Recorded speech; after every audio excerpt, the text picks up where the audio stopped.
Assalamualaikum warahmatullahi wabarakatuh. Ketemu lagi kita di perkuliahan ekonomi industri pada pertemuan kedua ya. Eh, di mana pertemuan pertama kemarin kita belajar tentang ruang lingkup ekonomi industri. Baiklah teman-teman, sebelum memulai proses perkuliahan kita, marilah kita bacakan doa terlebih dahulu sesuai dengan kepercayaan masing-masing. Oke, ini pertemuan kita yang kedua, kita berbicara tentang permintaan. Permintaan di sini artinya penjualan ya, bukan permintaan yang lain. Oke lah, permintaan. Ini dibuat oleh tim ekonomi industri, teknologi industri pertanian tentunya. Oke. Di sini kita akan melihat tujuan dari pembelajaran kita. Yang pertama itu teman-teman mengerti apa itu permintaan, ya. Apa itu penjualan. Yang kedua itu teman-teman bisa menjelaskan faktor-faktor apa saja yang nantinya dapat mempengaruhi dari penjualan atau permintaan tersebut. Yang ketiga itu masih teman-teman bisa memahami hubungan antara permintaan dan barang, harga jual, gitu ya, atau harga beli. Oke, nah ini dia. Apa itu permintaan? Oke, ada yang tahu di sini apa itu permintaan? Oke ya, permintaan itu kita sebut juga dengan jual beli gitu ya. Apa itu permintaan? Nah, ada yang tahu? Oke. Permintaan adalah jumlah barang yang dibutuhkan atau diminta konsumen yang mempunyai kemampuan untuk membeli pada berbagai tingkat harga, pada berbagai tingkat kemampuan, pada berbagai selera gitu ya. Banyak. Oke, makanya nah di sini ada namanya itu permintaan efektif dan permintaan potensial. Apa itu permintaan efektif? Nah, di sini bisa teman-teman lihat permintaan yang didukung kekuatan tenaga beli. Contohnya itu teman-teman di sini masak semua ya, membeli beras gitu. Di situ walaupun berapa harganya teman-teman butuh, teman-teman harus beli gitu. Nah, itulah dari permintaan efektif gitu. Permintaan setinggi apapun harganya teman-teman harus membeli gitu. Nah, kalau permintaan potensial, apa sih permintaan potensial? Nah, sesuai dengan namanya itu, permintaan potensial.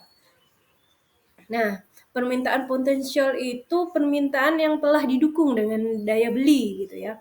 Atau permintaan atau pembelian yang teman-teman harus misalnya HP HP teman-teman rusak gitu.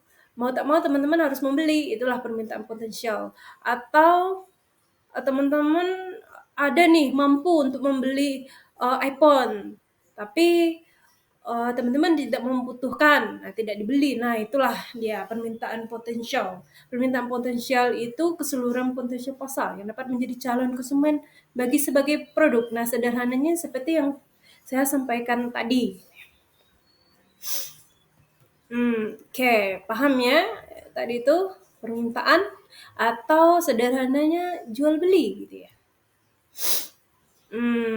Nah, ada lagi namanya tuh teori dan hukum permintaan. Nah, ini nih sebenarnya keduanya saling berhubungan gitu ya. Kalau teori permintaan itu menerangkan sifat permintaan atau kebutuhan para pembeli terhadap suatu barang.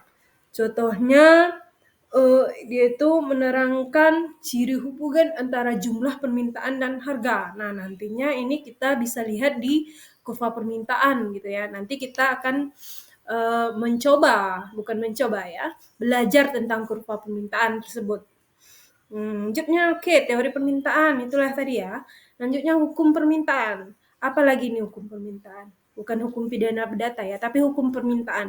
Hukum permintaan itu gini ya, bila harga suatu barang naik, kuantitas barang yang diminta itu akan berkurang. Bila harga barang yang diminta menurun, kuantitas barang yang diminta itu naik gitu ya. Secara sederhananya begini, hukum permintaan itu ialah makin rendah harga suatu barang, maka permintaan bertambah tinggi dan sebaliknya.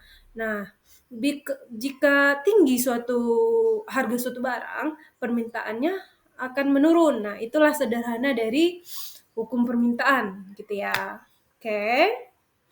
Nah, setelah tahu nih hukum permintaan, oh itu tuh ternyata hukum permintaan. Nah, kita lanjut. Apa sih faktor-faktor yang menentukan permintaan tersebut? Oke, nah ada beberapa faktor ya yang menentukan permintaan pasar. Ada terkait dari faktor dari harga barang itu sendiri. Nah, tadi jika mahal, nggak ada yang beli. Jika murah, banyak yang beli. Itu tadi ya. Harga barang lain yang berkaitan erat dengan barang tersebut. Nah, yang selanjutnya pendapatan rumah tangga atau pendapatan masyarakat. Jumlah penduduk juga sangat mempengaruhi. Nah, selera atau cita rasa dari masyarakat. Kualitas dari barang yang kita jual itu sendiri. Dan yang terakhir ramalan mengenai keadaan di masa yang akan datang gitu ya. Jadi kita ternyata disuruh jadi peramal juga ternyata. Ya, bukan maksudnya seperti itu ya. Nah, menurut para ahli, karena ini terlalu rumit gitu ya, maka mereka menetapkan bahwa permintaan itu faktor utama yang menentukan itu adalah tingkat harga gitu. Disesederhanakan gitu. Oke, sampai di sini ya. Paham? Paham ya? Nah, selanjutnya saya mohon teman-teman memberikan tanggapan tentang bagaimana hubungan antara permintaan dan harga barang tadi. Mudah-mudahan teman-teman nyimak ya. Nah, ini ya. Oke, udah di-scan? Siap. Oke, tadi itu jangan lupa. Oke, sekarang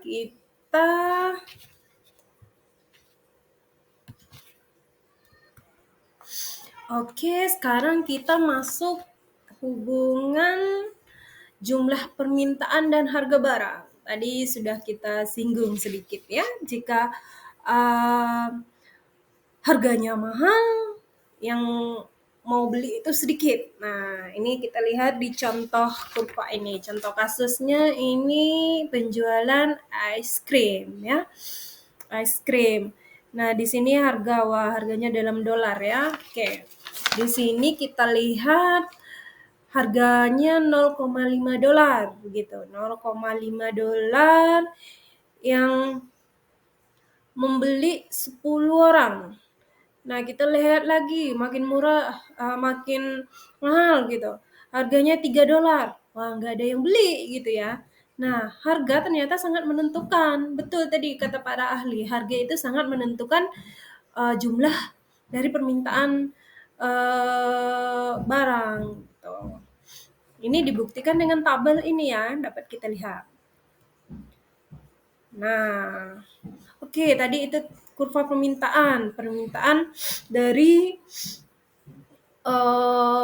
es krim. Nah, masuk lagi ada namanya kurva permintaan dan individu dan kurva permintaan pasar.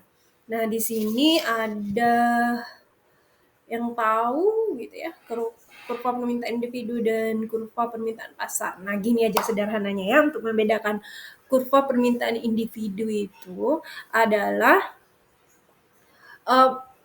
permintaan yang dilakukan oleh seorang individu atau perorangan. Nah, sedangkan kurva dari permintaan pasar yaitu gabungan dari permintaan beberapa individu. Nah, nantinya itu membentuk suatu permintaan pasar, kurva permintaan pasar. Nah, contohnya ini, contoh kasusnya itu ini ya. Ada 2 orang individu. Ada individu A gitu ya. Individu A harganya 8.000. Oh, permintaannya 0. harganya 4, permintaannya 4, harganya 0, wah, permintaannya 8. Nah, kurva B gitu juga ya, sama. Nah, di ini dia kurva permintaan pasar. Nah, gabungan dari permintaan kurva individu 1 dengan kurva individu 2 gitu. Nah, 8 harganya 8 dolar ya, anggap aja dolar ini harganya 8 dolar. Lah, nggak ada yang beli. Harganya 4 dolar, yang beli 8 orang. Nah, gabungan dari A dan B gitu ya. Oke. Paham ya? Oke. Saya yakin teman-teman paham semua. Oke. Nah, ini dia tadi permintaan individu dan permintaan pasar. Ini dia. Nah, dapat kita lihat kan harganya 0 dolar gitu. Nah, permintaannya jadi 8, individu 2 juga 8, jadi 16 gitu ya. Jadi tidak salah ya kalau kita itu emang suka yang gratisan. Oke. Ini adalah kurva pergeseran permintaan. Nah, kenaikan jika harga meningkat, jika harga meningkat, kurvanya bergeser ke sini ya, perhatikan. Jika penurunan, harga menurun, kurvanya bergeser ke arah dalam gitu.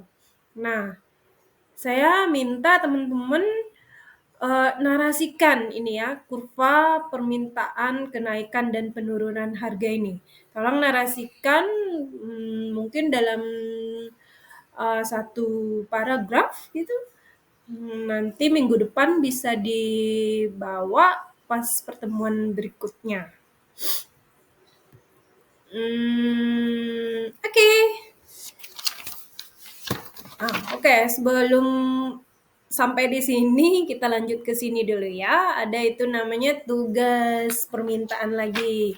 Nah, saya mohon teman-teman buat kurva dari permintaan ini gitu ya. Buatlah kurva permintaan individunya, kurva permintaan pasarnya gitu. Ini bisa, kalau teman-teman tadi memperhatikan saya yang bagian kurva permintaan individu dan permintaan pasar, dengan mudah teman-teman bisa membuat kurva dari permintaan ini ya. Oke. Sejauh ini, dan ada yang ditanyakan mungkin. Oke, kita lanjut.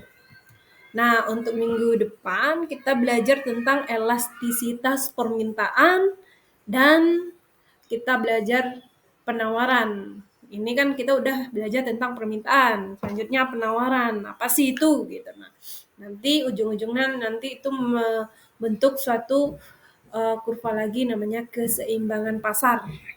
Ini akan kita pelajari minggu depan ya. Oke, ini tugas 1 dan 2 tadi itu untuk minggu depan. Nah, tugas teman-teman untuk 2 jam ke depan gitu ya, adalah ini, silahkan klik scan barcode atau klik link di atas, atau kalian teman-teman